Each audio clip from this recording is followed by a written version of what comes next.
As filhas de Zelofeade. Na tribo de Manassés havia 5 irmãs que se chamavam Macla, Noa, eram filhas de Zelofeade e descendentes diretas de Refer, Gileade, Manassés e José. Elas foram falar com Moisés, com o sacerdote Eleazar, com as autoridades e com todo o povo, na entrada da tenda sagrada. Elas disseram: O nosso pai morreu no deserto e não deixou filhos homens. Ele não estava entre os seguidores de Corá, que se revoltaram contra Deus, o Senhor, mas morreu por causa do seu próprio pecado. Não é justo que o nome do nosso pai desapareça no meio do seu grupo de famílias, só porque não teve nenhum filho homem. Dê uma propriedade para nós entre os parentes do nosso pai. Moisés levou o caso delas ao Senhor, e o Senhor disse: O que as filhas de Zelofeade estão pedindo é justo. Você deve dar a elas uma propriedade entre os parentes do seu pai. A herança do pai deve passar para elas. Diga ao povo de Israel que quando um homem morrer sem deixar um filho homem, a filha deverá herdar a propriedade dele. E se não tiver filhas, então a sua propriedade deverá ser dada aos irmãos dele. Porém, se ele não tiver irmãos, a sua propriedade deverá ser dada aos irmãos do seu pai. Se também o pai dele não tiver irmãos, a sua propriedade deverá ser dada ao parente mais chegado da sua família, para que tome posse dela.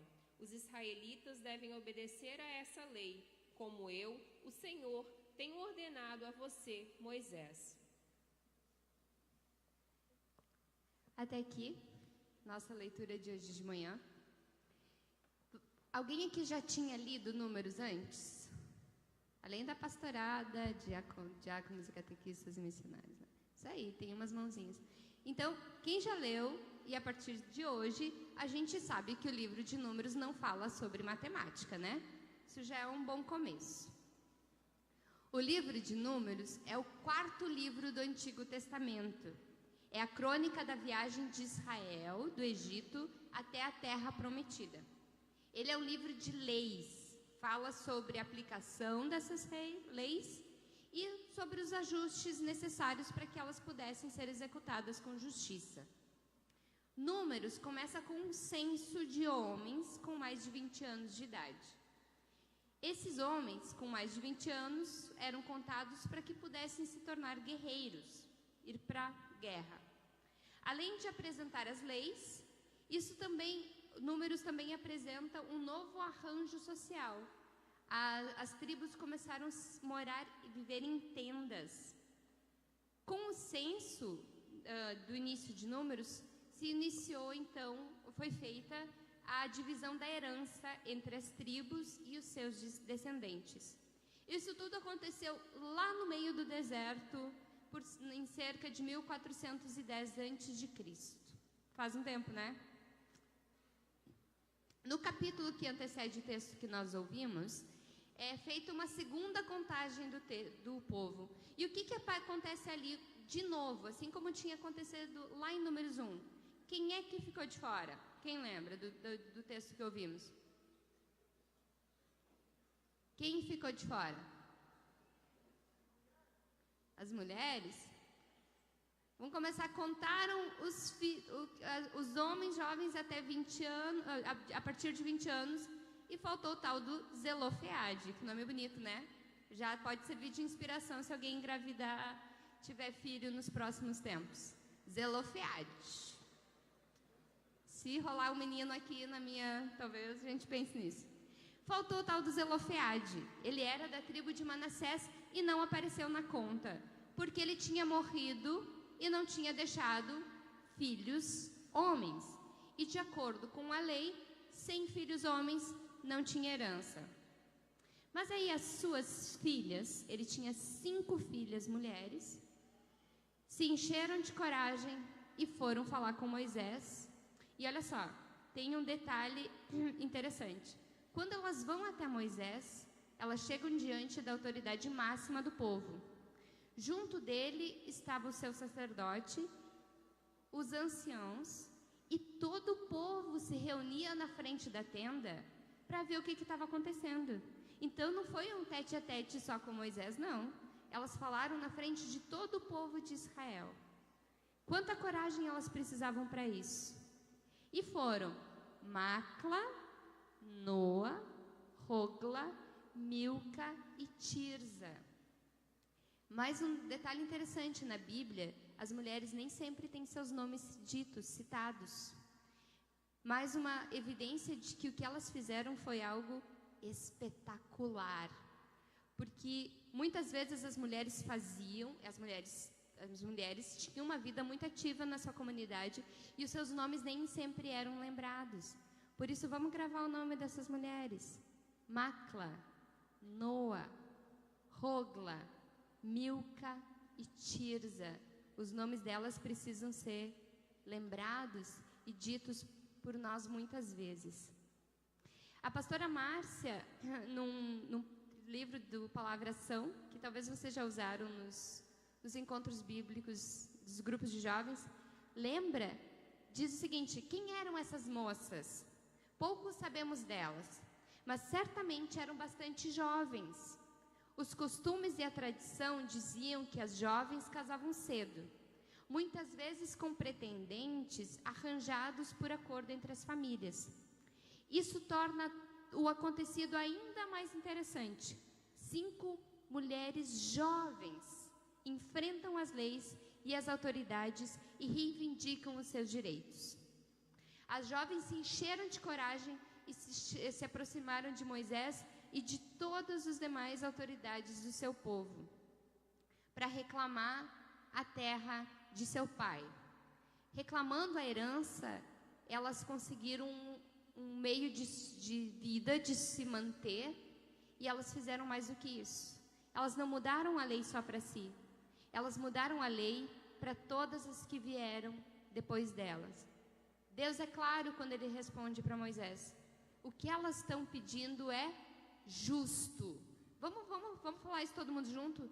O que elas estão pedindo é justo. De novo, o que elas estão pedindo é justo. E por ser justo, deve valer para todas as que vierem depois dela.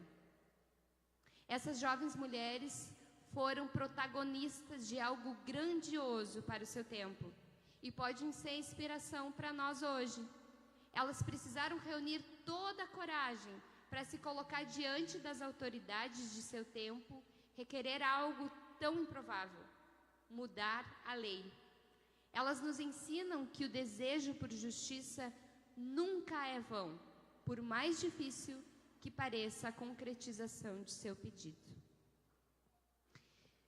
Eu quero convidar vocês agora para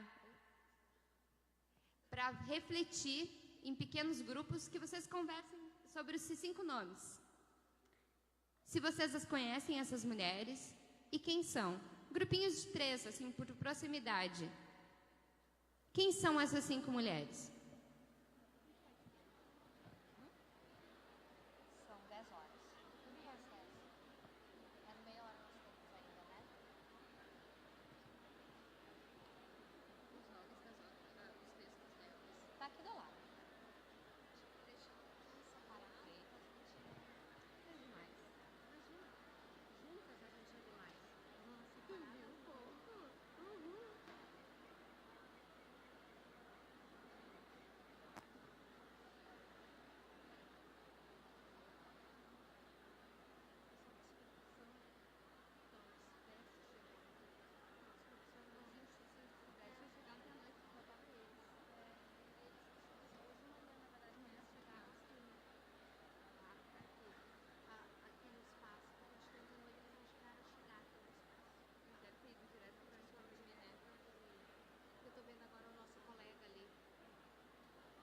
Qual deles?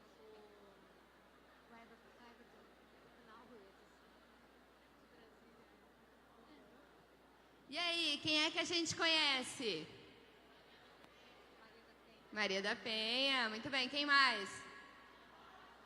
Irmã Dorothy. Quem mais? Pastora Edna. Mais alguém? Alguém aqui conhece a Laudelina Campos de Melo? Tem alguém? Se eu esquecer de alguma coisa, você me ajuda então, tá? Laudelina Campos de Melo. Vamos começar por ela? Pode ser? A Laudelina era uma mulher negra. Ela nasceu em Poços de Caldas, em Minas Gerais, em 1904.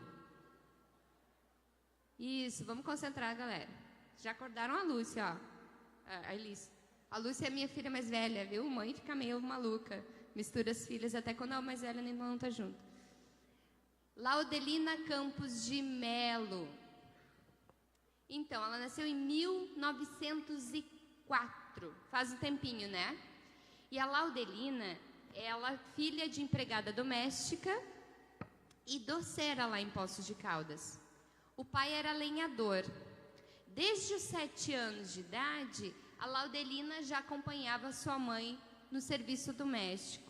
E com a morte de seu pai, aos 12 anos, quando ela tinha 12 anos de idade, ela largou a escola definitivamente para ajudar a criar os seus 5 irmãos menores e ajudar sua mãe no preparo dos doces. Antes mesmo de completar 18 anos, a Laudelina já teve a sua primeira experiência como empregada doméstica sozinha. E nesse tempo nasceu já a sua indignação pelas injustiças e pela desigualdade com que ela era tratada. Imaginemos uma mulher jovem negra, empregada doméstica em 1920, mais ou menos. Aos 20 anos, a Laudelina mudou para Santos, na cidade de São Paulo. E essa indignação que estava dentro dela só aumentou. E ela direcionou essa indignação para buscar justiça e direitos para ela e para tantas outras mulheres que trabalhavam no serviço doméstico e que estavam sob julgo de seus patrões. Vocês sabem de quanto é a lei do trabalho doméstico?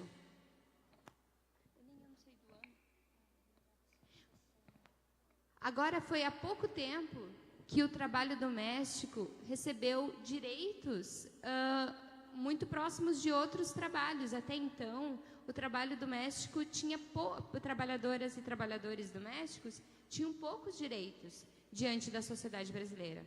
Em 1970, foi através da atuação da Laudelina que as empregadas domésticas conseguiram colocar essa categoria dentro da carteira de trabalho. 1970. E a Laudelina, ela foi muito importante porque ela foi uma das criadoras dos sindicatos de empregadas domésticas. Primeiro ali em Santos e depois também ela foi convidada tanto no Rio de Janeiro quanto em São Paulo, para ela poder ali nesses estados poder criar o sindicato das empregadas domésticas. Então até ali elas estavam sob o jugo de quem as contratava. E elas, sabe, pastora Franciele, não tinham chance nenhuma de poder dizer, eu não acho que eu posso agora ir para casa. Era conforme a lei de quem as contratava. Então, se elas não pudessem ir para casa, elas tinham que ficar ali. E a Laudelina, então, conseguiu que houvesse direitos iguais dentro da categoria das empregadas domésticas. O bacana é que ela pensou nas suas irmãs, nas suas companheiras e lutou pelo direito de todas elas. Tanto lutou, pastora, que ela conseguiu organizar estudos sobre o que seriam ou o que deveriam ser direitos para as empregadas domésticas, reunindo mulheres e homens para estudar juntas e assim fazerem a constituição do sindicato, que mais tarde deu a ajuda para que essa categoria fosse colocada como direitos trabalhistas e direito ao INSS, à Previdência e à aposentadoria. Que bacana, né, gente? Conhecemos mais uma mulher jovem, protagonista, que fez algo fantástico para todas que vieram depois dela. Essa foto é do sindicato. Ela está ali na frente. A mulher no meio, à esquerda, isso, à esquerda. Do lado? Do outro lado, a mulher negra. A Laudelina, ela era essa. Isso, ali. essa. Conheçam, então, Laudelina Campos de Mello. A segunda mulher, vocês conhecem mais, a irmã Dorothy Stank, Dorothy May Stank, conhecida como Irmã Dorothy. Religiosa norte-americana, naturalizada brasileira, pertencia à congregação das Irmãs de Notre-Dame de Namur. Essa congregação é católica e ela é internacional e tem mulheres irmãs trabalhando e vivendo a sua espiritualidade engajada em todo o mundo, nos 5 continentes. Ela tornou-se irmã, entrou para a ordem religiosa em 1950 e fez os seus votos de castidade e de obediência em 1956. E aí ela foi trabalhar na Amazônia. A irmã Dorothy, ela era incansável porque ela lutava ali na região do distrito do Xingu pelo direito ao emprego e renda dessas pessoas que até então, muitas vezes, ganhavam algum dinheirinho quando iam lá trabalhar de uma forma, às vezes, até irregular, cortando madeira. E a irmã Dorothy, como ela percebeu que essa extração da madeira já não era mais apenas para a construção e o desenvolvimento, mas sim de uma forma criminosa, sem se preocupar nem com reflorestamento, muitas madeiras de lei, madeiras que nem tem mais, eram cortadas de forma ilegal, do qual o Brasil nem recebia nada. Ela fez uma denúncia.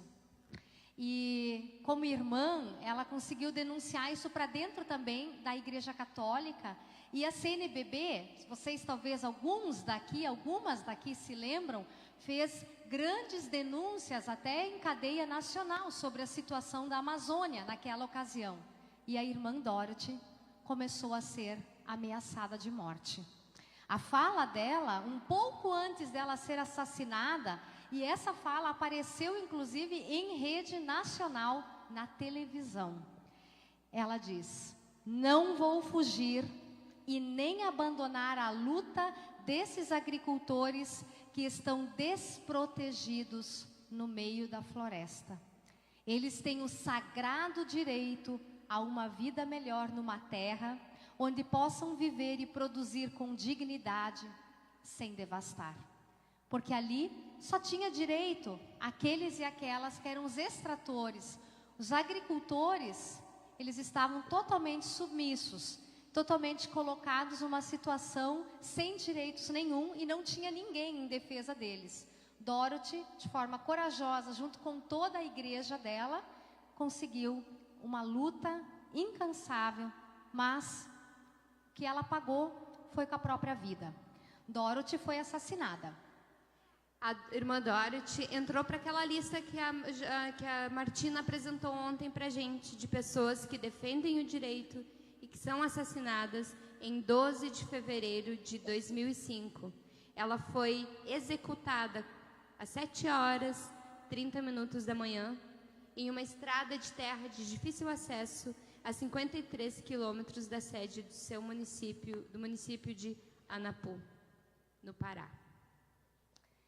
Bem, a próxima mulher que muitos de vocês conhecem é a Maria da Penha. Eu tive a grande alegria de poder conhecê-la pessoalmente e estarmos juntas num simpósio de defesa dos direitos das mulheres. Essa Maria da Penha, Maria Fernandes, ela nasceu em Fortaleza, no Ceará, em 1945. Ela é uma farmacêutica bioquímica. Ela tem formação universitária pela Universidade Federal do Ceará e em 1966 ela então se formou nessa primeira turma e ela fez o mestrado. A Maria da Penha, ela não parou de estudar logo depois da formação, mas continuou e ela fez o mestrado em parasitologia e análises clínicas pela Faculdade de Ciências Farmacêuticas da Universidade de São Paulo.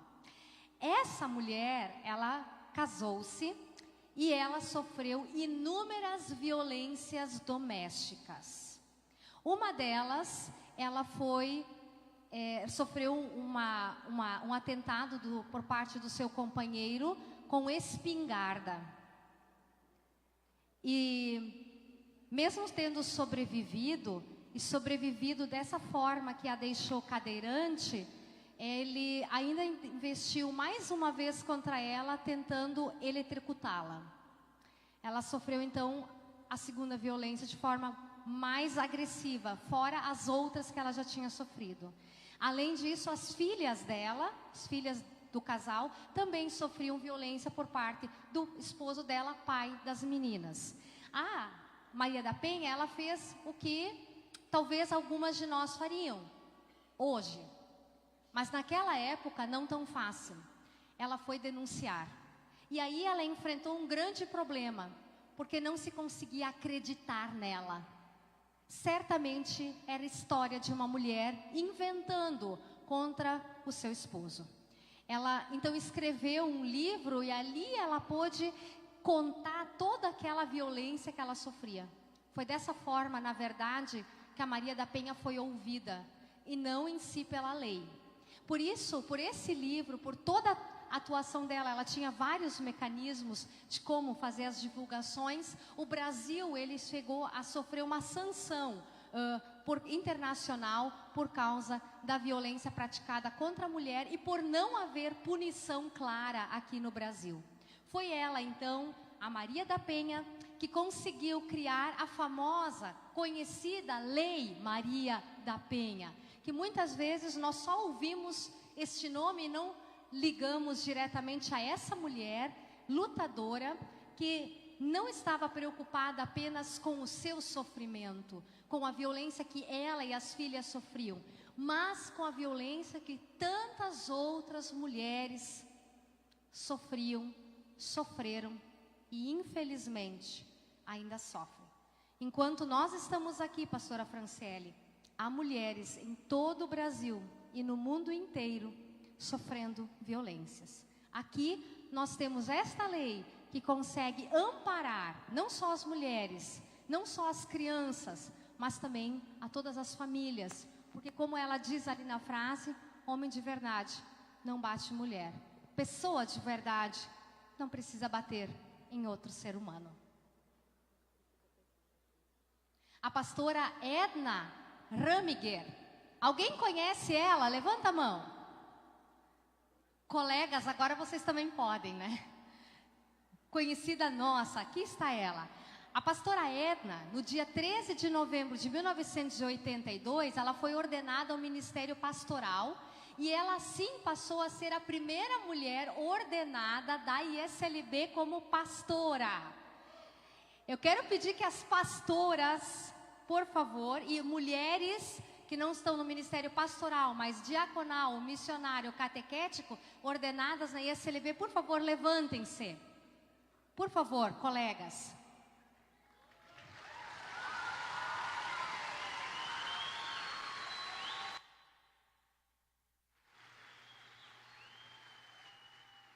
Obrigada. Quando a Edna entrou, em 73, já havia mulheres estudando teologia, mas não se sabia o que se ia fazer com elas na época também, né? Também as próprias mulheres não sabiam como ia ser essa reação lá nas comunidades. A pastora Rita Punk foi, de fato, a primeira mulher que assumiu um pastorado. Mas a ordenação dela se deu depois, então, da colega Edna, que foi em 82. A Edna, ela conta algo assim, ela foi, então, ordenada num culto numa pequena comunidade em Rondônia. Era a comunidade de Colorado do Oeste. Alguém que é de lá? Alguém é de Rondônia? É. Ela não tinha a menor ideia de que ela fazia parte de um fato histórico. São palavras da própria colega pastora Edna.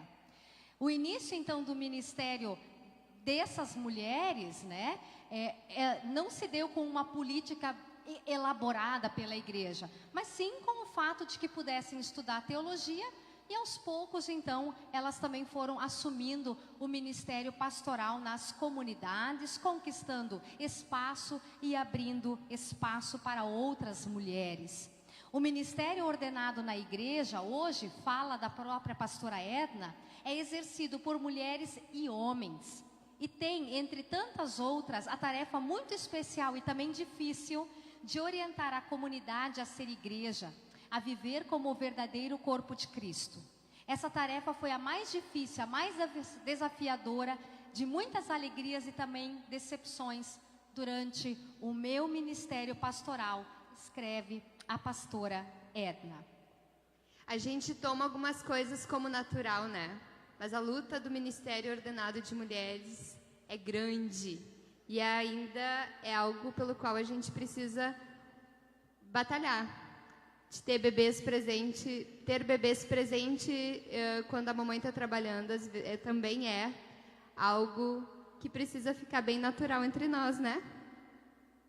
A última pessoa apresentada, peço para passar. Pode passar. Ela é jovem ainda, tá? Tem 38 anos.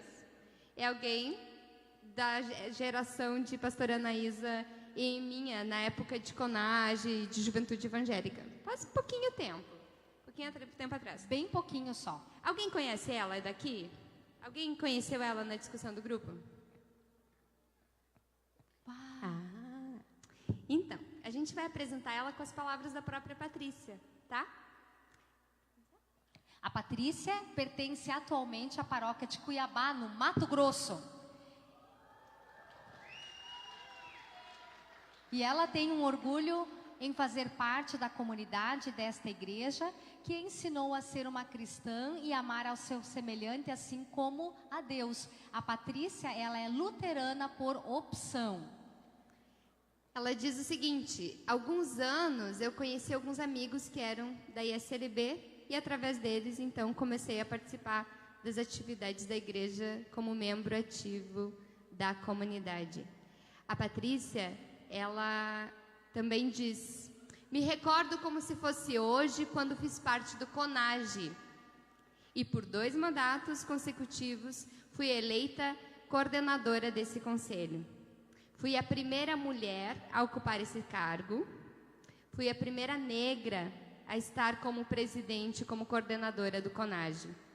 Fui a primeira coordenadora que pertencia ao Sino do Mato Grosso. E sinto-me honrada e orgulhosa por isso. Tantas lembranças, continua a Patrícia. Tínhamos liberdade de expressão, mas nem sempre com muita responsabilidade. Mas sempre com muita responsabilidade. A Patrícia era alguém, eu a conheci muito bem, nós somos dessa época, né? Temos a mesma idade. Estudávamos, discutíamos planos de ação, conhecíamos a realidade de cada sínodo. Vejam, e ali tudo era muito, muito novo, muito, muito recente, né? Como sínodo, antes éramos regiões. Mas também nos divertíamos, cantávamos e havia uma alegria que era vista no sorriso de cada um. Organizamos o Congrenage em conjunto com o primeiro Fest Art, que aconteceu na cidade de Evoti no ano de 2000, né? 2000. Sim, 2000. Foi o primeiro encontro grande da nossa igreja, que reuniu não só quem participava dos congressos, mas também outras pessoas jovens. Eu estava lá. Você também? Sim. A gente nem se viu, né? Que engraçado. É que tinha o Fest Art e nós estávamos também em áreas diferentes. Isso eu me lembro. Fazendo teatro, música. Hoje, a Patrícia é professora da universitária, doutoranda e enfermeira no SAMU. Casada com 2 filhos, o Arthur, de 8 anos, e o Bruno, de 5 anos. E olha o que ela diz: a igreja e a juventude evangélica me ensinaram a ser uma pessoa crítica, que sempre está em busca de melhorar todos os dias e que valoriza a justiça e a honestidade. A gente não tem noção de como ter uma mulher num cargo de coordenação, como dar visibilidade para as mulheres. E empodera mulheres jovens como a Martina a ser hoje a coordenadora do CONAGE. Ela com certeza merece.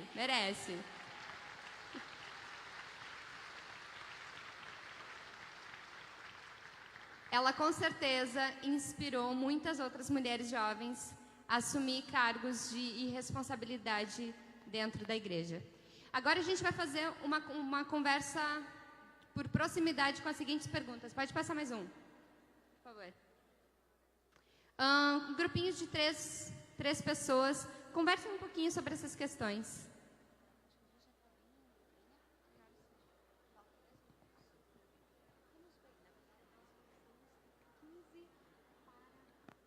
Tu ganhou palmas. Eu vi, eu tava aqui atrás. Tu quer falar? Eu quero falar contigo.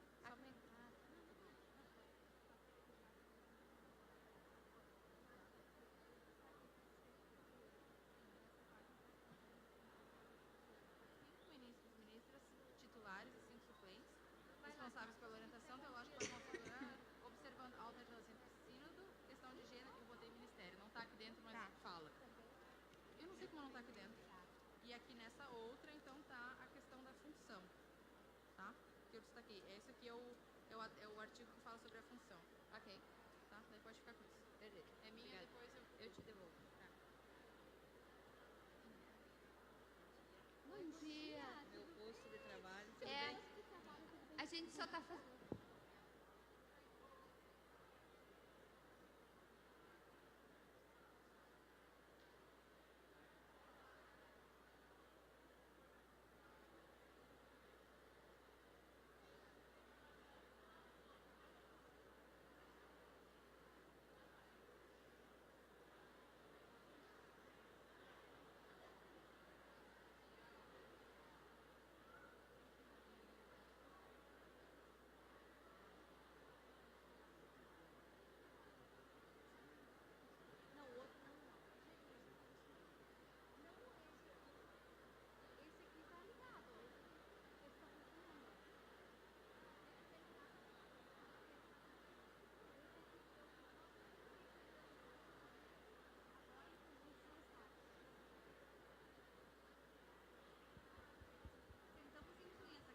Som.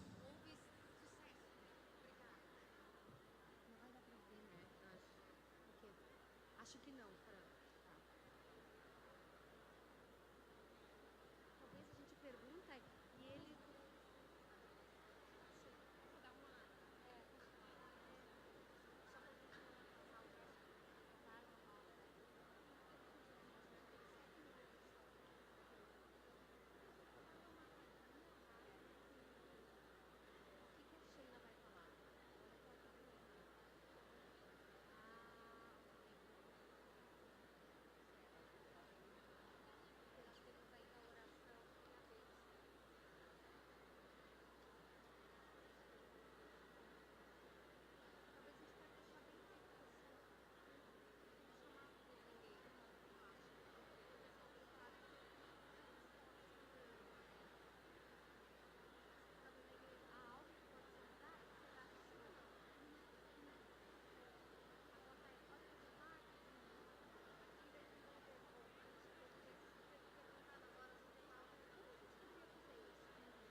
Vamos encerrando a discussão. Vamos encerrando a discussão. Isso. Vamos encerrando, se acalmando.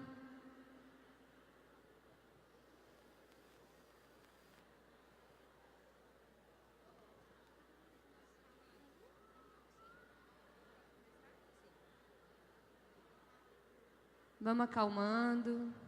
Para quem é novo com engrenagem, esse gesto aqui é o gesto de pedir silêncio. Quando você vê alguém com a mão levantada assim, você sabe, opa, é para eu ficar quietinho. E se eu entendi o recado, eu posso levantar minha mão assim também, né? Isso. Sobre a gente gostaria de ouvir você, só que não vai dar tempo, tá, gente? Então, vamos fazer um geralzão assim. Há leis hoje no nosso país que não são justas com as mulheres? E a gente pode fazer algo para mudar isso? A nossa política brasileira está tão estranha, né, que a gente fica até sem saber como responder. Mas sim, esse ano é ano de eleição. Olhar com atenção para as pessoas candidatas que nós vamos escolher. Olhar para aquilo que elas têm e eles têm feito com relação às políticas, com relação às mulheres. É algo que sim, a gente pode fazer. E na igreja? Será que na igreja há algo que pode ser mudado para que as mulheres tenham mais espaço para protagonismo? O que vocês acham? Não sei se vocês estão bem convictos, convictas. Pensando não só agora em mulheres ministras, mas em vocês, jovens mulheres que estão aqui. Vocês têm espaço e assumem espaço de lideranças também, cargos nas diretorias, não só da juventude, mas da paróquia, das comunidades lá onde vocês estão? Sim ou não? E se a gente ainda pudesse mudar algo a mais, o que ou como nós, mulheres e homens, deveríamos fazer e nos propor? Antes a pastora Franciele lembrava, também termos mulheres em algumas funções significa ter crianças, significa a gente poder dar condições para isso. Como nós também na igreja podemos ou deveríamos nos ocupar com isso? Uma ideia a gente tem alguma eleição lá na nossa comunidade, tá? E tem uma mulher que a gente acha que tem o perfil e ela vai dizer, não, mas eu não consigo, ou eu não sei como fazer. Porque, gente, nós fomos ensinadas a não ter força, a não ter coragem para assumir muitas vezes cargos onde a gente só vê homens. Ou achar que a gente não é capaz. Então, vamos animar essa mulher sim, vamos dizer, olha, vai lá, claro que você consegue. E a gente dá conta, mulheres, a gente dá conta disso e de muito mais. Então, vamos dizer para elas, eu estou do teu lado, você não está sozinha. E eu vou te ajudar naquilo que você precisar e você consegue sim. Então, são pequenas coisas que a gente pode fazer nos nossos grupos para ajudar a mudar isso dentro da nossa própria igreja. E a JE pode fazer alguma coisa para mudar a realidade de mulheres na nossa sociedade? Pessoal, pode ou não pode? Quem conhece aqui o Criatitude sobre Gênero? Dever de casa, para quem não conhece, vamos estudar o Criatitude sobre Gênero. Tem ideias bem legais para a gente, como juventude evangélica, ser sim o diferencial no mundo em que a gente vive. E sim, como nós podemos ajudar agora para que mais mulheres assumam posições de liderança na igreja e fora dela? Tem como a gente poder ajudar? Vocês conseguem imaginar se ajudando nesse processo? Sim.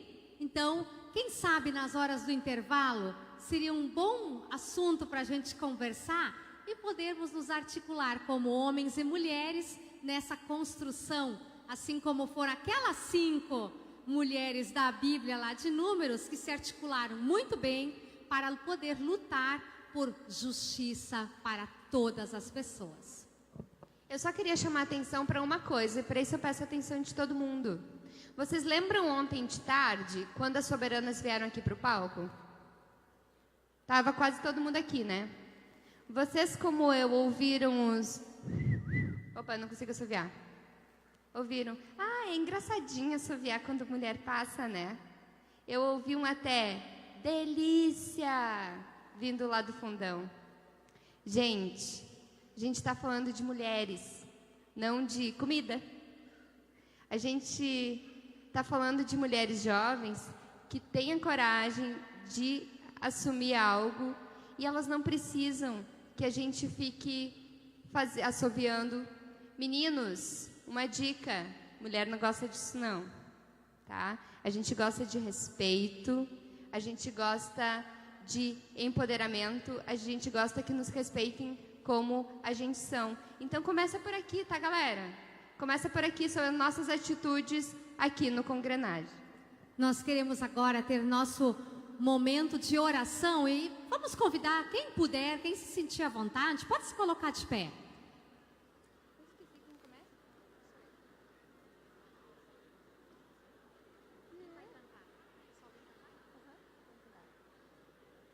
Como a gente quer orar, eu quero convidar você a gente poder, nesse momento bem breve de silêncio, primeiro, poder pensar alguns motivos de gratidão.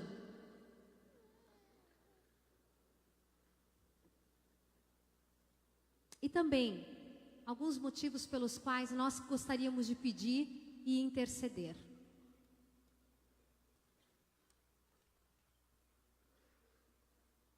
Deus de amor e bondade, te damos graças pelo protagonismo de mulheres em todos os tempos. Te damos graças pela coragem de Macla, Noa, Rogla, Milca e Tirza. Te damos graças por sua insistência na busca por justiça e te agradecemos, Senhor, que tu as usaste para concretizar justiça. Te damos graças pela vida e protagonismo de Laudelina de Campos Melo, Maria da Penha, pastora Edna Moga Ramiger, irmã Dorothy Steng, Patrícia Ferreira e de tantas outras que, como elas, se tornam referência em seu tempo por sua coragem e protagonismo, transformando a vida de tantas outras mulheres e homens também depois delas. Pedimos, bom Deus, nos dê ânimo renovado para lutarmos por justiça e equidade no tempo em que nós vivemos. Que não permitamos situações nas quais mulheres são exploradas. Nos inspira para que, como juventude evangélica, continuemos a ser palavra que anima e encoraja a ISLB em direção a práticas de justiça de gênero, porque é fidelidade evangélica. Inspira-nos no dia de hoje com as atividades previstas. Por Jesus Cristo, que contigo e com o Espírito Santo vive e reina de eternidade a eternidade. Amém. Em pé, assim como estamos, nós vamos cantar a bênção.